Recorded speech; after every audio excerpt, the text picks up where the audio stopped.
जना है सबैले सब्स्क्राइब गर्दै जाम है ल guys welcome to Vikram blog new day new blog आजको ब्लग म घरबाट स्टार्ट गर्दैछु र मेरो चाहिँ आज अब ड्युटी जान स्टार्ट गर्दैछु र डे ब्लग हो के कस्तो हुन्छ हेर्नु मिठो माया गर्नु नयाँ हुनुहुन्छ भने सब्स्क्राइब गर्नु लाइक गर्नु कमेन्ट गर्नु मिल्छ भने शेयर पनि गर्नु जे जस्तो हुन्छ स्किप नगरिकन हेर्नु होला है मेरो प्यारा मुटुहरू है ल चाहिँ आइहाल्यौँ अब गाडीमा जाम दर्शन गरौँ अनि आज चाहिँ अब डम्लुर मन्दिरमा पनि जानु छ गाइज अहिले पछि भनेछ म्याडमले 11:30 को अब अहिले चाहिँ सरलाई छोडेर आउनु पर्यो ल खत्रै जाडो छ यार यतातिर त चिसो छ जस्तो लाग्छ कि साला नेपालको भन्दा नेपाललाई नि फिनिस फाल्दा जस्तो जाडो छ आज चाहिँ पुरा काट्रिङ त तर यहाँ घाम चाहिँ लाहा माथि माथि लाहा घाम तल लाएन किनभने चाहिँ तल बिल्डिङ हुनाले घाम लाग्दैन माथि चाहिँ अब खुल्ला आसमान पनि लाग्छ टाढो सब एकचोटि गएर आउँ सरलाई छोडेर ल हामीले चाहिँ सरलाई छोडेर चट्ट अब घर जान लाग्यो रोड चाहिँ आज नि खाली खाली छ केही छैन रोड चाहिँ खैर केही छैन जाउँ होइन एउटा मन्दिर उद्घाटन भएको छ रोडमा त देखाउने चाहिँ मिल्छ भने एकछिन ल देखाउने भनेको त्यहाँ गाडी रोक्नै मिलेन अहिले पछि आउने बेला विचार गर्नु पर्ला अहिले चाहिँ यहाँ घाम लागेको छ अब यतातिर चाहिँ ल हेर्ने यतातिर चाहिँ अहिले घाम लागेर पुरा राम्रो भएको छ मौसम चाहिँ डगी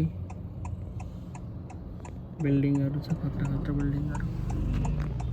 यो एम्ब्लो जक्सन यतातिर अहिले चाहिँ हाम्रो छुट्टी भयो कि अब ड्युटीबाट फर जाम त्यही अब 11:30 बजीतिर करेक्ट ड्युटी हुन्छ यहाँ चाहिँ पुरै यस्तो छ बिहानीको रमझम घाम लागेको छ रोडमा ट्राफिक छ सिग्नल छ यस्तो छ यो मुर्गेस पालले सिग्नल भन्छ यसलाई चाहिँ स्रो भन्छ स्रो गेट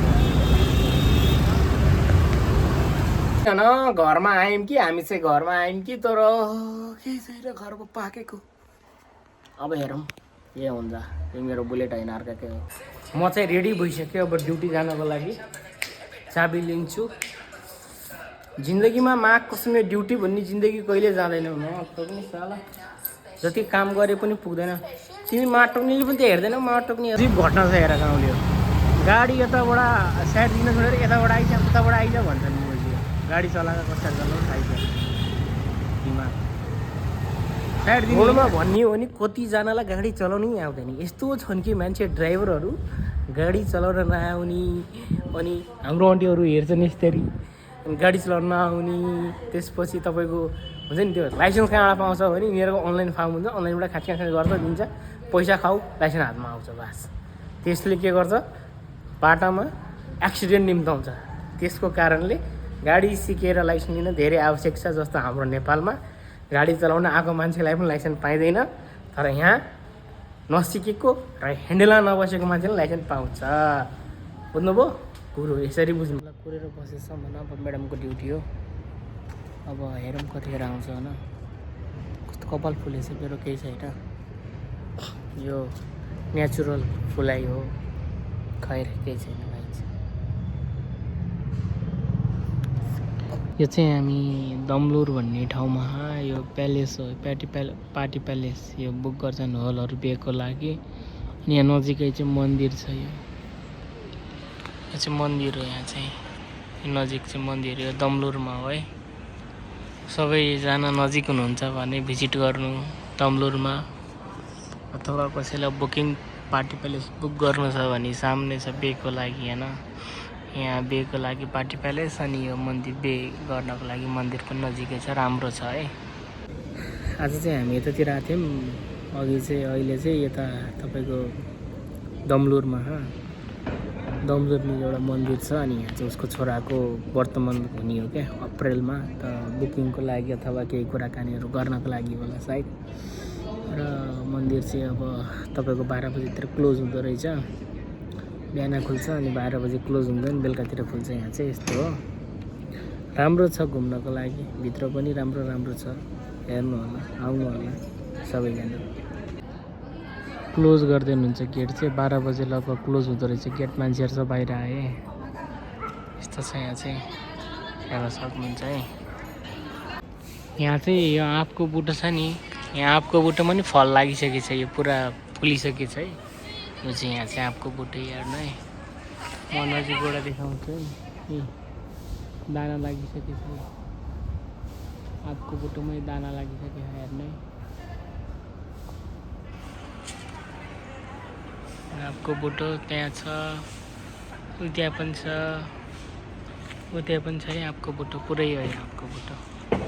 एउटा दुईवटा तिनवटा अनि केसको बुट्टो मलाई थाहा भएन यो केसको बुट्टो भनेर यो बेलपत्रको बुट्टो त्यस्तै लाग्यो यो बेलपत्रको बुट्टो जस्तो लाग्यो काँडै काँडा खाकेर यो बेलपत्रको बुट्टो हो क्या म चाहिँ घरमा आएर नि मकैको फुला बनाएर कफीसँग खाएर फेरि अब हिँडेर जानु लाग्यो क्याब बिर्सेको थिएँ आयो अब बसियो रेस्ट गर्यो चल्दियो ड्युटी हामी चाहिँ आयौँ है सरको अफिसमा आयौँ अब यतातिर वेटिङमा छौँ अब बसौँ अनि 3:30 बजीतिर घर जानु पर्ला यस्तै छ यार के गर्ने ड्युटी गर्नै पऱ्यो यहाँको गार्डन चाहिँ गार्डन छ नि फेरि यतातिर चाहिँ दामी छ ठाउँ चिसो हावा चले यार आज त पानी लगाएन नत्र चिसो हावा हुन्थ्यो यतातिर फुल क्या दामी छ हाम्रो नेपालमा अब मान्छे फोटो खिच्नाइसक्यो होला नि केटीहरू हामीलाई यहाँ कोही अब कोही आउँछ नि झ्याप्पा फोटो खिच्छन् जान्छन् अहिले त भने त्यस्तो छैन सबै बिजी नै हुन्छ अब बिहान ड्युटी आउँछन् बेलुका काम गरेर घर जान ततारिन्छन् बाटोमा ट्राफिक हुन्छ नि त त्यसले गर्दाखेरि चाहिँ मान्छेहरू अब त्यस्तै हो यतातिर चाहिँ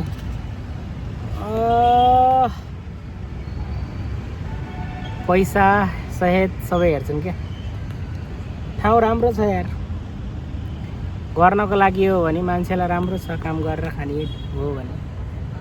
कमाउँछ तर आजभोलि विदेशको जति त खै यार कसैको पुग्छ नत्र भने त कसैको त त्यस्तै हो तर लाउन खानलाई पुग्छ लगभग त्यतिको लागि चाहिँ पुग्छ